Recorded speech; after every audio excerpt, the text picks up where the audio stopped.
pendiri Yayasan Al-Khairat yang kini terdiri dari TK, SD, SMP, SMA, SMK, MI, Madrasah Sanawiyah, Madrasah Aliyah hingga universitas. Lembaga-lembaga pendidikan Islam Al-Khairat berpusat di kota Palu dan menyebar ke daerah sekitar, menjadikannya sebagai pintu gerbang dakwah Islam di kawasan timur Nusantara.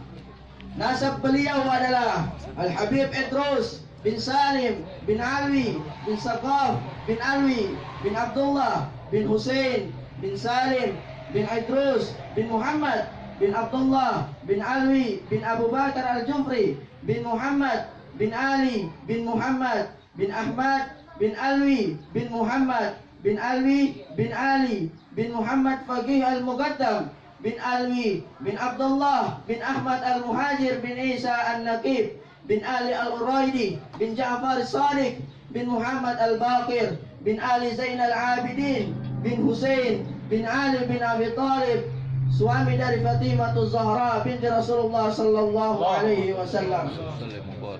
Habib Idrus bin Salim Al-Jufri lahir di kota Taris, 4 km dari ibu kota Sehun, Hadramaut, pada 14 Sya'ban tahun 1309 Hijriah, bertepatan dengan 15 Maret tahun 1890 Masehi.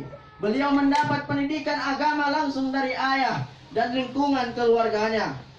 Ayah beliau, Habib Salim, adalah seorang qadi atau hakim dan mufti ulama yang memiliki otoritas mutlak untuk memberi fatwa di kota Taris, Hadramaut. Sedangkan kakek beliau, Al-Habib Alwi bin Saqaf Al-Jufri, adalah seorang ulama di masa itu. Beliau adalah salah satu dari 5 orang ahli hukum di Hadramaut yang fatwa-fatwanya terkumpul dalam kitab Bulughul Murtasyidin karya Al-Imam Al-Habib Abdurrahman Al-Masyhur. Tatkala Habib Idrus menginjak usia remedial, ayah beliau Al-Habib Salim melihat bahwa kelak anaknya ini bisa menggantikannya. Beliau pun mendidik anaknya tersebut secara khusus. Habib Salim membuatkan kamar khusus bagi anaknya agar dapat berkonsentrasi dalam belajar. Habib Idrus kemudian mendalami berbagai ilmu seperti tafsir, hadis, tasawuf, fikih, tauhid, mantiq, ma'ani, bayan, badi', nahwu, sharaf, falak, tarikh dan sastra. Selain pada ayahnya, Habib Idrus juga belajar kepada para ulama dan aulia di Hadramaut. Di antaranya adalah Al-Habib Muhsin bin Alwi As-Segaf, Al-Habib Abdurrahman bin Alwi bin Umar As-Segaf, Al-Habib Muhammad bin Ibrahim bin Faqih, Al-Habib Abdullah bin Husain bin Saleh Al-Bar, Al-Habib Idrus bin Umar Al-Habsyi, dan Al-Habib Abdullah bin Umar Asy-Syatiri di Rubat Tarim. Kemudian pada tahun 1327 Hijriah atau sekitar tahun 1900 Masehi, bersama sang ayah, Habib Idrus berangkat ke Tanah Suci untuk menunaikan ibadah haji dan berziarah ke makam dato-nya Rasulullah sallallahu alaihi wasallam di Madinah. Di sana mereka menetap selama 6 bulan. Selama itu Habib Salim memanfaatkan waktunya untuk mengajak putranya ini berziarah kepada para ulama dan aulia yang berada di Hijaz pada masa itu, untuk meminta berkah, doa, serta ijazah dari mereka. Salah satunya kepada Sayyid Abbas Al-Maliki Al-Hasani di Makkah. Habib Salim kemudian membawa putranya kembali ke Hadramaut. Setelah itu, beliau membawa Habib Idrus berlayar ke Indonesia, tepatnya di kota Manado, untuk menemui ibunya Syarifah Nur Al-Jufri, serta Habib Alwi dan Habib Syekh yang merupakan kedua saudara kandung Habib Idrus yang telah terlebih dahulu hijrah ke Indonesia. Setelah beberapa waktu di Indonesia, Habib Idrus dan ayahnya kembali ke Hadramaut. Setibanya di Hadramaut, Habib Idrus mengajar di madrasah yang dipimpin oleh ayah beliau. Setelah itu, Habib Idrus menikah dengan Syarifah Bahiyah yang kemudian dikaruniai 3 orang anak, yaitu Habib Salim, Habib Muhammad, dan Syarifah Ragwan. Pada bulan Syawal 1334 Hijriah, bertepatan dengan 1600 Masehi, ayah beliau wafat. Pada tahun itu pula Habib Idrus diangkat oleh Sultan Mansur sebagai mufti dan qadi di kota Taris, Hadramaut. Padahal usianya saat itu baru 25 tahun. semenjak tahun 1839 Masehi, Hadramaut berada dalam penjajahan Inggris. Pada masa penjajahan Inggris itulah Habib Idrus bersama sahabatnya Habib Abdurrahman bin Ubaidillah, keduanya dikenal sebagai ulama yang moderat, bermaksud ke Mesir untuk mempublikasikan kekejaman Inggris dan pelanggaran hak asasi manusia yang dilakukan oleh Inggris di Hadramaut. Setelah sesuatunya dipersiapkan dengan matang dan rapi, keduanya berangkat melalui pelabuhan Aden. Namun di pelabuhan Laut Merah itu rencana mereka diketahui oleh pasukan Inggris. Keduanya ditangkap, dokumennya disita dan dimusnahkan. Setelah ditanah, beberapa waktu kemudian mereka dibebaskan dengan syarat mereka tidak diperbolehkan berpergian ke negeri Arab manapun. Setelah kejadian itu, Habib Abdurrahman memilih tinggal di Hadramaut, sedangkan Habib Idrus memilih hijrah ke Indonesia. Pada tahun 1925 Masehi, Habib Idrus kembali untuk kedua kalinya ke Indonesia. Pada mulanya beliau tinggal di Pekalongan, Jawa Tengah. Di sana beliau menikah dengan Syarifah Aminah Al-Jufri. Dari pernikahan tersebut, beliau dikaruniai dua anak perempuan, Syarifah Lolo dan Syarifah Ni'mah. Syarifah Lolo kemudian menikah dengan Sayyid Segaf bin Syekh Al-Jufri, yang salah seorang anaknya adalah Dr. Salim Segaf Al-Jufri, Duta Besar Indonesia untuk Arab Saudi pada periode yang sebelumnya. Pada tahun 1926 Masehi, beliau pindah ke kota Jombang. Di sana beliau mengajar dan berdagang. Namun di penghujung tahun 1928 Masehi, karena seringkali mengalami kerugian dalam berdagang, Habib Idrus berhenti berdagang dan memulai untuk mengajar. Di tahun itu pindah ke kota Solo pada tanggal 27 Desember 1928 Masehi. Bersama beberapa habaib, beliau mendirikan Madrasah Rabita Alawiyah di kota Solo. Namun pada akhir tahun 1929 Masehi, Habib Idrus meninggalkan kota Solo dan hijrah ke Sulawesi. Beliau kemudian berlayar menuju Manado. Ketika kapalnya singgah di Donggala, Habib Idrus menggunakan kesempatan itu untuk berkonsolidasi dengan komunitas Arab yang dipimpin oleh Syekh Nasar bin Khamas Al-Amri. Di situ beliau mengutarakan tentang rencananya untuk mendirikan madrasah di kota Palu. Setibanya di Manado, Habib Idrus mendapatkan telegram tentang hasil musyawarah masyarakat Arab yang ada di kota Palu mengenai pendirian madrasah. Pada akhirnya disepakati bersama bahwa sarana pendidikan berupa gedung akan disiapkan oleh masyarakat Arab Palu. Sedangkan gaji guru, Habib Idrus akan mengusahakannya. Pada awal 1930 Masehi, Habib Idrus menuju kota Palu, dan pada tanggal 30 Juni 1930 Masehi, setelah mengurus perizinan pendirian dan surat-surat lainnya ke pemerintah Hindia Belanda, maka diresmikanlah Madrasah Al-Khairat di kota Palu. Dalam perkembangannya, pengelolaan madrasah sepenuhnya ditangani oleh Habib Idrus. Para murid yang belajar di sana tidak dipungut biaya sama sekali. Hal ini karena Al-Habib Idrus mengadaptasi sistem pendidikan Arab yang pada umumnya tidak memungut biaya kepada para muridnya, sehingga para murid lebih fokus dalam belajar. Habib Idrus memberikan gaji kepada para guru dan staf sekolah dan hasilnya berdagang. Habib Idrus mengajar para santrinya dengan penuh dedikasi dan profesionalitas yang tinggi. Keikhlasan dan keuletan beliau dalam membuahkan hasil. Perguruan Al-Herat waktu itu telah menghasilkan guru-guru Islam yang handal, yang kemudian disebarkan ke seluruh pelosok Sulawesi Tengah, Sulawesi Utara, Maluku, dan Irian Jaya. Keberadaan perguruan Al-Khairat dan para santrinya telah berhasil membentengi kawasan timur Indonesia dari para pengginjil. Yang waktu itu pada masa Hindia Belanda ada 3 organisasi yang bertugas mengkristenkan suku-suku terasing di Sulawesi Tengah. Mereka adalah Indiskerk atau IKA berpusat di Luwu. Yang kedua Netherlands Zending Unesta atau NZG berpusat di Tentena, dan Leger Deutsche Hess yang berpusat di Kalawara. Pada tanggal 11 Januari 1942 Masehi, Jepang menduduki Sulawesi dan menjadikan kota Manado sebagai pusat pangkalan di kawasan timur Indonesia. tak berselang lama setelah itu, Jepang memerintahkan penutupan perguruan Al-Khirat selama 3,5 tahun kependudukan Jepang. Habib Idrus tidak menyerah sedikit pun untuk mengajar para muridnya. Proses belajar mengajar tetap berlangsung meskipun secara sembunyi-sembunyi. Lokasi pembelajaran dialihkan ke desa Boyoge yang berjarak 1,5 kilometer dari lokasi perguruan Al-Khirat. Pengajarannya dilaksanakan pada malam hari dan hanya menggunakan penerangan yang seadanya. Para muridnya datang satu persatu secara sembunyi-sembunyi tepat saat kemerdekaan Republik Indonesia pada tanggal 17 Agustus 1945.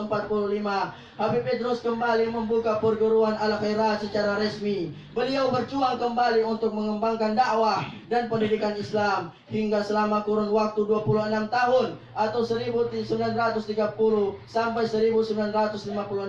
Lembaga yang telah dirintisnya ini telah menjangkau seluruh kawasan Indonesia Timur. Perguruan Al-Khirat kemudian mengembangkan sayapnya dengan membuka perguruan tinggi pada tahun 1964 Masehi dengan nama Universitas Islam Al-Khirat dengan 3 fakultas di dalamnya, yaitu Fakultas Sastra, Fakultas Tarbiyah, dan Fakultas Syariah. Dan Habib Idrus sebagai rektor pertamanya. Ketika terjadi peristiwa pemberontakan G30 SPKI pada tahun 1965 Masehi, perguruan tinggi Al-Khirat dinonaktifkan untuk sementara. Para mahasiswanya diberikan tugas untuk berdakwah di daerah-daerah terpencil kawasan Sulawesi. Hal ini sebagai upaya untuk membendung paham komunis sekaligus melebarkan dakwah Islam. Setelah keadaan kondusif pada tahun 1969 Masehi, perguruan tinggi Al-Khirat dibuka kembali.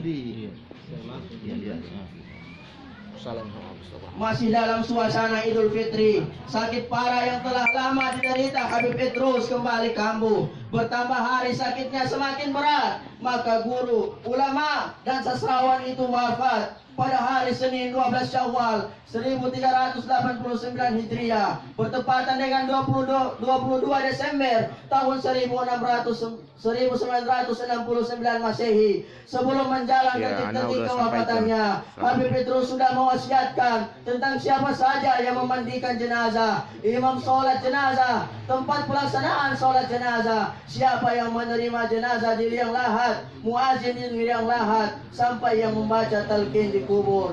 Habib Idrus tidak meninggalkan karangan kitab, namun karya besarnya adalah Al-Khirat dan murid-muridnya yang telah memberikan pengajaran serta pencerahan agama kepada umat. Mereka para murid-murid Al-Khirat menyebar di seluruh kawasan Indonesia untuk meneruskan perjuangan sang pendidik yang tak kenal putus asa ini. Mungkin hanya ini yang bisa kami sampaikan dalam pembacaan manaqib kali ini. Semoga bermanfaat dan menjadi pelajaran bagi kita semua, terkhususnya kepada seluruh Abnaul Khairat. Terima kasih atas perhatiannya. Wassalamualaikum warahmatullahi wabarakatuh. Ila ardil kinanati min jadid fatufa fi nawahiha jami'a wa la tansahima bursaidi fatufa fi nawahiha jami'a wala tansahima bursai. Diterima bursai.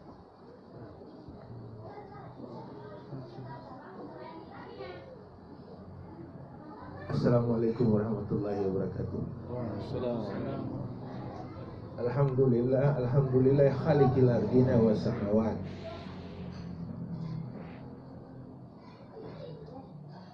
Walikuli wijhatin wa muwalihat mustabiqul khairat. Wassalatu wassalam ala sayyidina Muhammadin fil mu'jizatil baqidat wa ala alihi min ahli nuzumiz zahirat wa ashabihi at-tahirat ashabihi ulil himami wal mubarrat. Saudara-saudara, adik-adik angkatan alumni Pondok Pesantren Al-Khirat Madinatul Ilmi yang ke-22 yang saya cintai dan saya banggakan, akhi kiram wal adib, saya punya saudara Dr. Khairullah sempat hadir, akhina kiram Ustaz Ardiansyah, dan orang tua kita yang tidak pernah luput dalam cintanya sama guru tua walaupun hitungan detik, Pak Hamid Latopada. Dan wabil khusus Tokoh Banua Sahibul Bait, orang tua daripada Syafaat yang telah membuka hati dan membuka pintu rumah untuk menerima datangnya roh guru tua di sini. Semoga Anda diberkahi oleh Allah Subhanahu wa taala. Saudara-saudara sekalian, saya pernah mendampingi Ustaz Segaf itu lama sekali. Saya dari Alia itu sudah dibilang sama Ustaz Segaf kalau saya ke Dolo ke mana acara, dia suruh sama Hamdun Marjudo panggil itu yang orang Ternate itu Abdurrahman. Jadi dia pergi asrama, man daripada Habib. Ini hubungan itu spontan begitu. Ikut, dan biasa kalau di acara di Bora, di Balamua, di mana Habib ada, saya disuruh khutbah mendadak, khutbah ente. Karena saya bingung, mau bicara apa, tiba-tiba jadi dengan sendirinya, begitu. Jadi saudara sekalian, saya dampingi di Kalimantan, Keburungan, Malinau, Sembakung, tempatnya Muhammad Latopada, Hasanullah, Taufik Kambayan dulu di sana. Suatu waktu saya disuruh sesaga foto kasidah, unsyud ya Abdurrahman, kasidah itu. Habis saya baca kasidah, dia bilang begini, salah satu yang membuat guru tua datang itu ketika kasidahnya dinyanyikan. Salah satu yang membuat guru tua cepat hadir itu ketika kasidahnya dilantunkan. Jadi tadi kasidah yang saya nyanyikan itu kasidah pelepasan Ustaz Segaf oleh guru tua kepada Habib Segaf, pelepasan. Jadi guru tua menyatakan sebuah proses kaderisasi yang paling agung dan paling istimewa yang beliau pandang dengan mata batin terhadap keemasan akhirat itu ada sama Habib Segaf. Sehingga perlakuan proses pelepasan juga, kalau Anda pernah menyaksikan bagaimana proses penobatan raja, proses memilih raja sampai proses penobatan raja, itu dilakukan oleh Ustaz Segaf, dilakukan oleh Habib Segaf, guru tua kepada Habib Segaf. Tetapi dilakukan secara tertutup, tidak terbuka. Hanya bertiga, mungkin berempat, beliau, Rasulullah, Habib Segaf dengan Allah. Dan itu Habib cerita sama saya, bagaimana proses terakhir batinan wa zahiran. Saya ridha an ini ketika orang mengatakan anka, kata huruful hamdi kan, min ila an ala rubba wal kaf. An itu maknanya dalam, ya. Ana radin anka, an itu kalau diterjemahkan dalam bahasa harfiah kan tentang. Ana takallamtu anil an Sulawesi, berarti saya berbicara tentang Sulawesi. Berarti Sulawesi dari masa lalu sampai masa depan. Jadi ketika guru tua mengatakan ana radin anka ya Segaf batian wa zahiran, saya mengawal engkau di dunia dan di akhirat. Saya tidak melepaskan engkau. Nah, sehingga Habib Umar bin Zubair di Parigi Moto mengatakan bahwa Ra'aituka ya Segaf laisa anta. Saya melihatmu bukan engkau, ini orang weliti, tapi saya melihatmu, jibmu bersamamu. Jadi semua pandangan para aulia terhadap penggunaan kata-kata an itu anka ya Segaf, itu jelas terlihat bahwa guru tua selalu hadir bersama dengan Habib Segaf dan tidak melepaskan, tidak pernah lepas kendali sedetik dan semenit pun terhadap pribadi Sayyidina Al-Walid Habib Segaf Al-Jufri. Maka saya ingin mengatakan kepada Anda semua bahwa Anda orang yang paling beruntung dicetak langsung oleh Al-Habib Segaf bin Muhammad Al-Jufri. Anda orang yang paling beruntung, ya, diproduksi oleh sebuah pondok pesantren Madinatul Ilmi Dolo. Ini lokasi ini didapat secara gaib juga. Guru tua lalu lalang Dolo Somba, lalu lalang dan melewati ini dan tiba-tiba menatap ke kiri dan guru tua bilang, ini lokasi insya Allah akhirat akan maju dan berkembang di sini. Itu seperti dia melihat kebesaran Allah Subhanahu wa taala, seperti Nabi Muhammad SAW lahir seorang bayi mungil yang kecil kemudian menatap ke depan, melihat Romawi dan Persia di masa lalu, dan melihat Islam di masa depan. Pandangan itu yang dimiliki oleh guru tua ketika memandang lokasi Kabobona, antara Kabobona dan Golo itu. Dan kita semua masuk dalam pandangan itu, subhanallah. Jadi saudara-saudara yang dirahmati oleh Allah Subhanahu wa taala, hari ini penuh dengan kesejukan. Kesejukan, tanda-tanda hujan rintik, itu semua ada hubungannya dengan kedatangan arwahul mukaddisin. Karena Rasulullah bilang, ad-du'a'u mustajabun inda nuzulul matar. Doa itu dikabulkan ketika hujan itu mau diturunkan Tuhan. Tanda-tandanya agak sedikit sejuk, ada redup, mau bilang hujan tidak jadi hujan.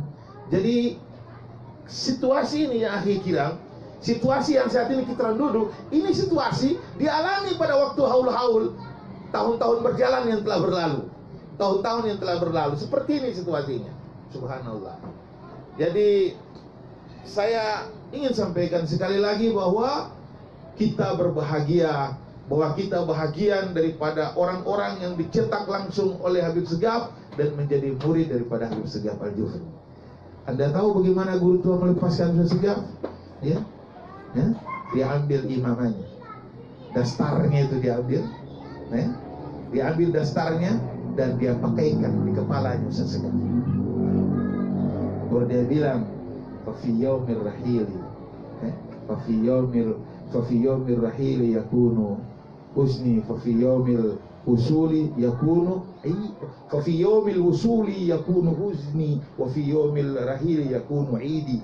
Ya Segaf, hari keberangkatanmu pada hari ini adalah hari kesedihan buat saya, tetapi hari kepulanganmu adalah hari raya buat saya dan buat madrasah, buat yayasan Al-Khairat. Itu yang dia bacakan pada waktu dia melepaskan di kepalanya Habib Segaf Al-Jufri. Dan dia buat dalam sebuah syair yang sangat panjang yang saya baca tadi. Jadi kita bersyukur kita bersentuhan dengan seorang manusia yang terindah dan yang terbatas. Habib Segaf itu sosok manusia yang terindah dan yang terbatas dan yang tersisa.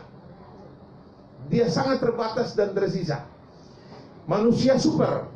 Kenapa sekalian? Kalau kita mau membaca, ketika Al-Habib Segaf ini dilantik menjadi ketua utama pada tanggal 21 Agustus 1963, hasil Muktamar Ampana, kan Habib ditunjuk menjadi ketua utama Al-Khairat mengganti Habib Abdurrahman bin Syekh Al-Jufri. Jadi pada suatu waktu Habib Idrus bin Syekh Al-Jufri ini melihat perjuangannya dan kemudian melakukan perenungan dan tafakur. Muncullah pribadi seorang leader guru tua. Selain dia ulama tradisional, dia juga modern. Muncul pribadi leader guru tua untuk berpikir semua daerah jajahannya, semua daerah ekspansi dakwanya harusnya diikat dalam sebuah organisasi yang permanen. Maka dia duduk itu dan berpikir di tahun 1956, ya, sekitar tanggal 6 Mei, saya baca itu 1956, guru tua duduk dan dia memanggil Rasta Parsad, memanggil almarhum Zainal Abidin Betalemba, memanggil almarhum Mahfud Godal, Sunusi Patimbang, banyak orang-orang hebat yang termasuk Daeng Maria Jayanggara, semuanya dipanggil kumpul. Mereka bermusyawarah, ini Al-Khairat, ini kata guru tua, saya mau bikin permanen organisasi yang maju. Jadi kita harus bikin muktamar. Dan pada pertemuan itulah diputuskan bahwa yang menjadi ketua steering committee itu Zainal Abidin Betalemba. Rupanya ini kader guru tua yang organisatoris. Ini Zainal Abidin Betalemba ini hebat. Dia ketua muktamar, dia juga ketua divisi organisasi. Saya baca di struktur ini orang hebat. Dia ketua panitia muktamar untuk merancang muktamar pertama tahun 1956. Dia juga ketua organisasi dalam struktur muktamar itu. Berarti luar biasa. Saudara-saudara sekalian yang dirahmati oleh Subhanahu wa taala, perjalananlah di tahun 56 itu diputuskan ada 6 keputusan. saat itu. Dari pergerakan batin Ketua Habib Guru Tua sampai terciptalah Muktamar tahun 56 itu melahirkan 6 keputusan besar. Luar biasa, dari pergerakan pemikiran, dari kerisauan pemikiran Ketua Guru Tua melahirkan 6 keputusan besar di Muktamar. Yang pertama itu memutuskan bahwa Muktamar kedua akan dilaksanakan di Ampana. Ya. Kemudian yang kedua memutuskan bahwa kita akan mendirikan Yayasan Al-Khairat yang memiliki akta notaris yang resmi dari negara. Nomornya 84 keluar waktu itu. Dan yang ketiga, putusan yang ketiga, mereka mengirim surat kepada Presiden Mesir pada waktu itu, Benazir Bhutto, Jamal Nasser. Mereka mengirim surat kepada Jamal Nasser untuk mendukung Jamal Nasser dalam proses nasionalisasi terusan Suez. Itu putusan-putusannya itu. Yang keempat, menjadikan ijazah Al-Khairat setara dengan SD negeri dan terdaftar di Departemen Agama. Dan yang kelima, mengirim siswa-siswa terbaik untuk sekolah ke luar negeri. Dan tercatat ada 14 putra terbaik pertama yang dikirim ke luar negeri. Ada ke Riyadh, ada ke Mesir, ada ke Timur Tengah lainnya. Jadi pergerakan pemikiran Guru Tua melahirkan satu poin-poin terbesar, sehingga luar biasa. Di Muktamar pertama tercatat kita sudah dapat mendirikan 150 cabang. Itu dari kerisauan Guru Tua yang pertama, ya, mampu mendirikan 150 cabang. Sampai perpindahan 63 ketika Ketua Utama diambil alih, Habib Segaf mengambil alih Ketua Utama Al-Khairat, itu peningkatan berjalan terus sampai sekarang hampir sekitar 1000-an. Berarti Habib Segaf telah mencapai puncak keemasan yang luar biasa. Tahun 1997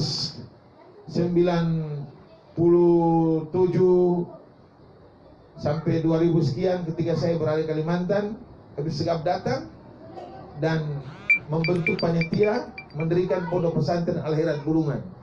Ya, saya sekretaris, ketua panitianya Bupati Pak Budiman. Saya sekretaris. Pembangunan pesantren Al-Khairat Bulungan, Al-Habib Sayyid Mutahar masih di Pondok Pesantren Putra. Anda lihat bagaimana pergerakannya Ketua Utama. Kenapa dia harus mendirikan Pondok Pesantren Al-Khairat Bulungan? Karena Bulungan yang beribu kota di Tanjung Selor itu daerah aneksasinya Ketua Utama. Itu daerah ekspansinya Guru Tua. Bahwa datang dengan membawa Ustaz Samsudin Lamalundu, dia bawa Ustaz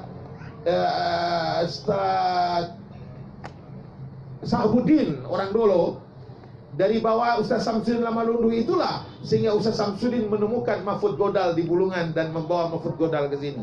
Jadi luar biasa pergerakan Guru Tua, dan dilanjutkan oleh Ketua Utama Habib Segaf dengan membangun pesantren. Dan pesantren berjalan sudah berapa tahun ini dan mengkontribusi dan memproduksi para kiai dan para ustadz yang hebat, yang luar biasa. Saya dengar ada salah seorang santri dari Pondok Pesantren Bulungan, anaknya Ustadz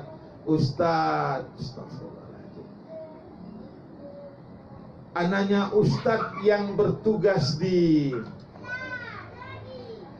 daerah perbatasan Malaysia dengan Kalimantan. Itu anak itu dididik oleh Ustadz Mutahar, dan dia sekarang menjadi qori terbaik dunia baca Quran, tingkat dewasa atau tingkat remaja. Itu mewakili Mesir. Luar biasa. Jadi saudara-saudara sekalian, ini salah satu tingkat pencapaian pergerakan pemikiran Ketua Utama, pergerakan pemikiran Guru Tua. Lalu pergerakan itu dititipkan kepada Habib Segaf, dan jadilah Dolo, dan jadilah Bulungan. Ya, jadilah Dolo dan jadilah Bulungan. Itu pencapaian Habib Segaf yang terakhir. Mendirikan Dolo dan mendirikan Bulungan. Dan Dolo memproduksi, kira-kira kita sudah berapa angkatan nih kawan? Ada 20? 26 angkatan dan memiliki prototipe profil yang berbeda-beda. Ada yang aktivis dakwah, ada aktivis politisi, ada aktivis perbankan, ada kontraktor, ada macam-macam. Dan itu memberikan nilai tambah dan kebenaran bahwa guru tua itu tidak meninggal dunia. Guru tua itu hidup dan selalu bersama dengan kita. Kita sekali lagi bahwa kita menjadi begini karena kita diberkahi oleh salah satu samudra keberkahan yang kedalamannya tidak bisa diukur dan ujungnya tidak bisa dipastikan batasnya. Dan keberkahan yang mengalir yang luar biasa. Makanya kenapa guru tua bilang dalam sebuah syairnya, Hamsun wa isruna aman in saramat, ya. Hamsun wa isruna aman in saramat. Sudah 25 tahun saya berjuang, ya. Faqad kumtu bihamdillahi wa bil amali. 25 tahun saya berjuang. Yang pertama dia bilang bihamdillah, saya memuji Allah 25 tahun bila amali, dengan berkarya. Jadi dia memuji Allah sambil berkarya. Ya. Fagamat bihamdillahi bil wajibil ladzi 'alaiha famin anhariha ulama'u turwa. Fagamat bihamdillahi bil wajibil ladzi 'alaiha famin anhariha ulama at-turwa. Luar biasa. Jadi madrasah yang dibangun oleh guru tua ini bagaikan air sungai yang mengalir dan memproduksi ulama-ulama, dan zaman-zaman itu akan melihat bagaimana ulama itu punya kehebatan yang diproduksi oleh guru tua. Jadi saudara-saudara sekalian, hari ini hari yang luar biasa. Walaupun sederhana, tapi kita yakin dan percaya bahwa kita sedang seperti berpelukan dengan Habib Idrus bin Salim Al-Jufri. Kita yakin kalau kita tidak melihat dia, maka dia melihat kita, dan dia sesungguhnya ada bersama dengan kita. Ya, karena saudara-saudara sekalian, kapan seseorang kehidupannya itu diberkahi oleh al-khairat, maka kapan cinta itu berdetak cintanya, maka keberkahan itu yang memanggil guru tua untuk hadir bersama dengan kita. Dan kita ini macam-macam dapat keberkahan. Ada yang keberkahannya bersifat taklim, pengajaran. Ada proses mutasi keberkahan itu. Ada yang bersifat talbis. Talbis, misalnya ada mutasi keberkahan. Ada yang bersifat taklim. Dia pindahkan ilmunya dengan keikhlasan, menjalar ke ente. Rek, menjalar. Ada mutasi keberkahan bersifat talbis. Ada pakaian satu, ada jubah, atau sal, atau gamis. Dia bilang, buat ente. Ternyata sal itu yang dipakai bermanfaat untuk perigi mautong. Ya, Ustaz Daud. Ustaz Daud itu talbis. Diberikan sal. Dikasih sal untuk menjadi panglima komandan al-akhirat di daerah kedaulatan tertentu. Ini, pakai sal. Ustaz Muhammad Said Abdullah, begitu juga. Diberikan sal. Akhirnya menjadi besar di Maluku Utara. Itu talbis. Jadi ada orang-orang khusus yang mutasi keberkahan itu guru tua lakukan secara simbolik. Talbis. Ada orang lebih khusus bil khusus yang guru tua perlakukan dalam mutasi dalam berbentuk talqin. Talqin. Ya, misalnya ada air sisa dia minum, ya, ente minum. Itu mutasi khusus bil khusus. Itu namanya talqin. Nah, itu aneh bin ajaib. Ya, talqin hampir semua orang tidak mau menceritakan karena talqin itu bersifat rahasia antara guru dengan murid. Dan saya yakin semua di antara guru-guru murid, guru tua mengalami proses mutasi khusus, mutasi keberkahan yang super elit itu, yang super istimewa itu, yaitu talqin, luar biasa. Dan yang terakhir, ya, mutasi keberkahan yang kita semua itu dapat. Walaupun Anda tidak dapat talbis oleh guru tua, dapat pakaian dari guru tua, dapat songko dari Ustaz Segaf, walaupun Anda tidak pernah makan makanan yang dikunyah oleh guru tua atau makanan yang dikunyah oleh Ustaz Segaf dipindahkan, tetapi yakin yang percaya, ya. Yang terakhir itu mutasi keberkahan itu adalah talqin. Talqin itu adalah Anda mati tidak sendiri. Anda tidak disuruh berjalan sendiri di alam arwah. Anda tidak pulang dengan sendiri. Anda didatangi oleh guru tua. Famdu tiada kaya, tilmid ya waladik, sakan ente punya tangan sini, wahai anak, sini, sama-sama dengan saya bawa pulang kau. Kau mau jumpa, kau mau lihat bagaimana al akhirat di sana yang secara gaib, al akhirat secara gaib, al akhirat secara nyata itu beda, ya beda. Gedung-gedung bertingkat berdinding emas, jambu katulistiwa yang Rasulullah berikan hadiah kepada guru tua, jauh lebih besar yang guru tua bangun di sini di dunia ini. Kita dimasukkan di sana. Dan saudara-saudara sekalian, saya saksikan orang-orang yang mendapat talqin itu. Termasuk ini, bapaknya Mubarak sama Ismail. 2 bulan terakhir sebelum meninggal dunia, almarhum ini rohnya itu menyuruh dia ke Palu terus. Dan ke Palu tepat hari Jumat, nyari hari lain. Hari Jumat langsung ke kubur guru tua. Baca Yasin, sholat Jumat kalau bukan di Masjid Nur, Masjid Al-Kausar. Habis sholat Jumat, makam di rumah, makan mangan di Banua Habib Segaf, Ibu Zahra atau Ibu Umna. Saya 2 kali mendampingi almarhum, melayani dia ziarah kubur dan makan bersama Ustaz Segaf. Dia bilang sudah 2 bulan saya begini Abdurrahman, 2 bulan.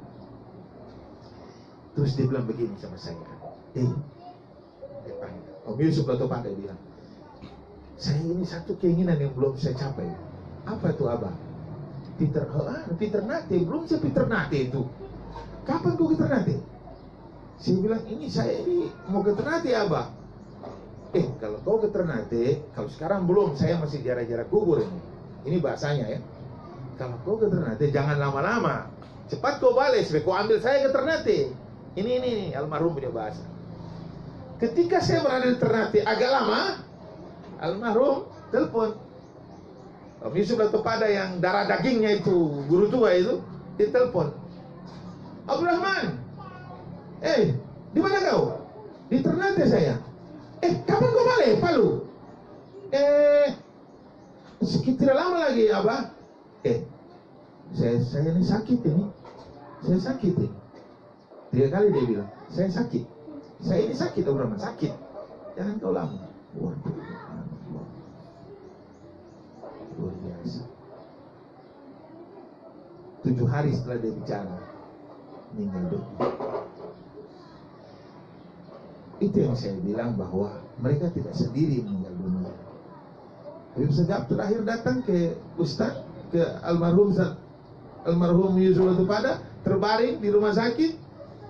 Kata Om Yusuf Lato Pada bahwa tinggal menunggu Habib Muhammad. Kalau Habib Muhammad sudah datang, ambil, baru saya pergi.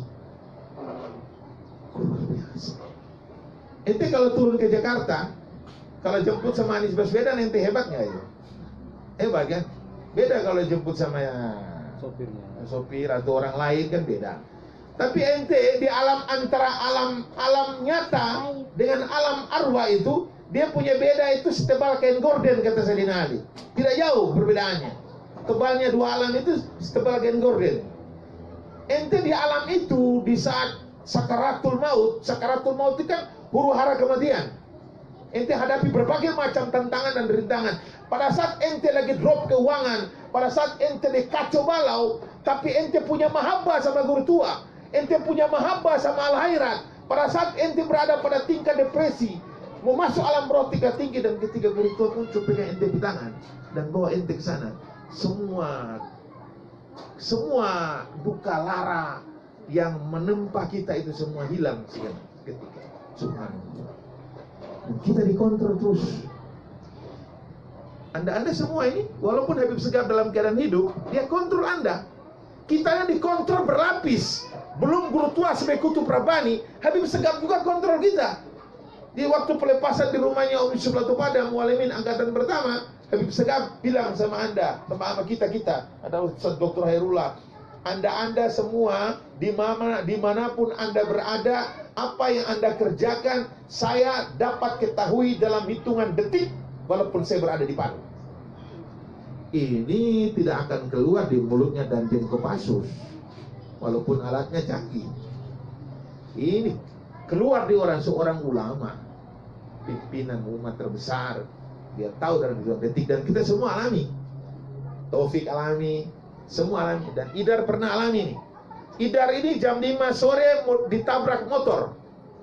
Motor menabrak dia dan saya di mata kepala melihat ini. Ente punya teman Idar ya? Idar Sengaji, orang Ternate. Ditabrak motor jam 5, motor terangkat 2 meter. Dua orang itu ada yang ke kanan, ada yang ke kiri, menabrak dia ini. Keluar pendarahan di hidung. Saya kaget, kok Idar ditabrak? Saya bilang, Idar, ambil motor dan kau tinggalkan TKP. TKP urusan saya. Ambil motor dan tinggalkan TKP. Bawa motor dan biaran diri karena darah mengalir. Sampai di rumah, saya ketemu sama dia, saya rawat dia, terus dia bilang begini. Dia bilang, Koman, dia panggil saya Koman. Tadi jam 4 saya tertidur, Ustaz Sagaf datang cium saya punya kepala. Usap kepalanya, Ustaz Sagaf cium kepalanya. Wallahi ente mimpi, wallahi ra'aitu fil manami ja'al Sagaf cium saya punya kepala. Saya bilang ente, kalau Ustaz Sagaf tidak cium, ente mati tadi ditabrak motor. Karena Ustaz Sagaf cium ente punya kepala, dia minimalisir itu. Tingkat musibah itu diminimalisir dengan penciuman. Artinya ente takdir mutlak karena ditabrak. Tidak bisa dirubah oleh para wali itu barang itu. Cuma para wali mampu minimalisir ente punya tingkat kecelakaan itu, dia minimalisir. Hanya sekedar keluar darah dari hidung. Cuma karena mimpi dicium oleh Ustaz Sagaf. Loh, dicium dalam mimpi, kejadiannya nyata. Jadi anda jangan main-main dengan guru kita Habib bin Segaf Al-Jufri. Ya. Jadi saudara-saudara yang dirahmati oleh Allah Subhanahu wa taala, sekali lagi pada kesempatan haul yang sederhana ini, kata kunci bahwa kita ini diproduksi oleh keberkahan guru tua, kemudian ditularkan kepada Habib Segaf, dan kemudian kita mendapat keberuntungan baik di dunia maupun baik di akhirat. Barangkali ini saja. Pak Dokter mau tambah kalimat saya ini dari sedikit ya. Ini juga saya punya sahabat yang luar biasa, sama-sama di pondok pesantren. Beliau tahu saya juga tahu beliau. Jadi saya memohon doa semoga kita orang semua ini diberkahi oleh guru tua, hidup dalam tuntunannya. Allah musta'an. Assalamualaikum warahmatullahi wabarakatuh. Selanjutnya saya memohon pada saya punya saudara Dr. Khairullah untuk menyampaikan kalimatan atau kalimatain. Langsung saja kepada Pak Dokter. Silakan. Bismillahirrahmanirrahim. Assalamualaikum warahmatullahi wabarakatuh. Alhamdulillah wa syukurillah wassalatu wassalamu ala rasulillah Sayyidina Muhammad ibn Abdillah wa ala alihi wa sahbihi wa mawala. Yang saya muliakan dan saya banggakan, dan saya Dr. Ustaz Abdul Rahman dan semua teman-teman ustaz-ustaz yang saya muliakan. Mereka ini sudah ustaz-ustaz semua gitu. Ya. Lebih khusus Sahibul Bait. Hampir tidak ada lagi kata yang bisa saya ungkapkan, karena apa yang beliau sampaikan tadi itu memang nyata dalam kehidupan kami sebagai Abna'ul Khairat. Mungkin ingin saya sedikit mengelaborasi saja sebuah ayat yang sangat populer di telinga kita, dan itu sering sekali diungkap oleh para dai. A'udzubillahi minasyaitonir rajim. Innamal mu'minuna ikhwatun. Sungguhnya orang yang beriman itu bersaudara.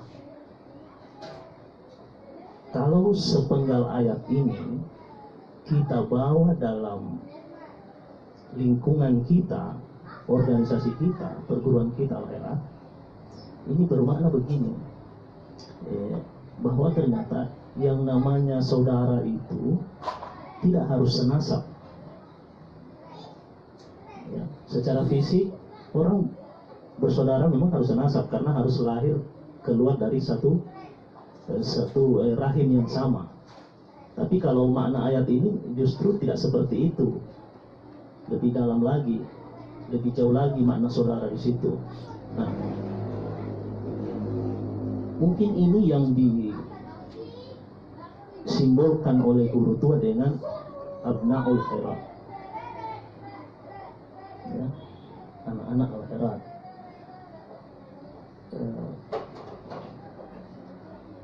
Kenapa orang yang beriman itu bersaudara? Karena mereka satu visi. satu tujuan, satu ideologi. Artinya guru tua menginginkan juga kita, para muridnya ini, itu harus selalu satu visi, harus selalu satu tujuan, harus selalu satu ideologi. Kapan kita melenceng dari visi guru tua, boleh jadi kita bukan bagian dari Abnaul Khairat, walaupun kita keluar dari Madrasah Khairat. Kita ambil contoh anaknya Nabi Nuh, itu kan anak biologisnya. Ketika terjadi banjir bandang, ya kan, anaknya ini keluar dari ayahnya, menyendiri, memisahkan diri, tidak mau ikut dengan ayahnya, tidak mau ikut dakwahnya. Dia menganggap bahwa bisa menyelamatkan diri, jadi dia pergi ke bukit yang sangat tinggi.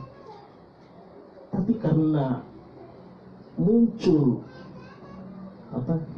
kasih sayang seorang ayah terhadap anak, dia berdoa kepada Allah, ya Allah, selamatkan saya punya anak dengan bersama kami ini. Apa jawaban Tuhan? Dia bilang, itu bukan bagian dari keluarga. Ini saya bilang, kenapa? Padahal itu anak kandung. Ini makna, boleh jadi ini yang dimaksud makna dari guru tua itu, simbol guru tua Abnaul Khairat. Jadi kita tetap dalam pantauan guru tua, tetap dalam pantauan Habib Sagaf selama satu visi, selama satu tujuan, selama satu ideologi. Jadi mungkin ini makna haul yang sederhana yang kita ambil, selain tadi yang sudah banyak itu diungkap oleh Ustadz kita, tapi ini satu yang ingin juga kami pesankan kepada kita semua, bahwa kita tidak boleh lepas dari visi guru tua, visi Habib Sagaf, ideologinya maupun tujuannya. Nah, kapan itu melenceng, itu boleh jadi Abnaul Khairat itu tidak mendekati kita, walaupun kita keluar dari sana. Kita ambil simbol dari Nabi Nuh tadi. Kalau katakan Laisa, kenapa? Karena dia perbuatannya tidak baik. Anaknya itu bukan dianggap dari keluarga. Itu bisa kita baca di sejarahnya Nabi Nuh. Yang kedua ingin saya sampaikan, kita ini memang selalu dalam pantauan. Terakhir kami itu pernyataan Habib Sagaf yang disampaikan di rumahnya Om Yusuf, tapi ada juga pernyataan beliau yang disampaikan di ruang kelas. Hari terakhir beliau mengajar, itu mungkin yang tinggal dalam kelas tinggal beberapa orang. Saya, Usman, Ja'far, karena tidak semua tinggal situ. Itu minta amalan sebenarnya. Bib kami minta amalan, Bib. Kini ini kan sudah ditahu mau ditugaskan kemana-mana. Mungkin ada amalan-amalan yang bisa menjadikan benteng untuk kami, karena ini kita tidak tahu di kampungnya orang. Apa beliau sampaikan? Baca Ratibul Hadar. Itu satu. Yang kedua, ente orang tidak usah ragu, tidak usah takut. Dimanapun Anda berada, kalian berada, saya pantau. Itu kalimatnya. Dimanapun kalian berada, saya pantau. Artinya tidak akan lepas dari beliau punya tanggung jawab itu, tidak lepas ketika kita sudah keluar dari Madrasah Khairat. Asalkan tadi kuncinya satu visi, satu ideologi. Kapan Anda melenceng dari visi Al-Khairat, itu mungkin, dan itu boleh jadi terjadi dialami oleh teman-teman. Begitu juga dulu cerita-cerita yang kita baca di buku, sejarah-sejarah yang dituturkan oleh ustadz-ustadz kita. Kapan dia melenceng, hatinya saja, belum gerakannya, guru tua kan tidak memberikan tangannya untuk dicium, ya kan? Ini yang harus menjadi yang harus kita tanamkan dalam hati maupun pikiran kita, ya. Dalam hati maupun pikiran serta tindakan. Karena kalau hati saja, pikiran saja, tapi tindakannya lain, ya sama saja. Inilah mungkin yang saya sampaikan. Yang kedua, sebenarnya kita juga bisa bersilaturahmi dengan Habib Idrus, bisa bersilaturahmi dengan Habib Sagaf tanpa harus ketemu fisik. Ya, tanpa harus ketemu. Di mana itu? Ya pada saat kita sholat. Karena ayat yang menyuruh kita itu warka'u ma'arraki'in. Siapa yang ma'arraki'in itu? Itulah para salafus saleh, guru-guru kita, orang yang berjasa dengan kita. Situ silaturahmi rohnya kita. Yang kedua, pada saat tahiyat. Assalamualaikum tahiyatul barakatuh salawatu tayyibatillah. Assalamualaikum warahmatullahi wabarakatuh. Assalamualaikum. Di situ. Jadi bukan nanti harus ketemu fisik.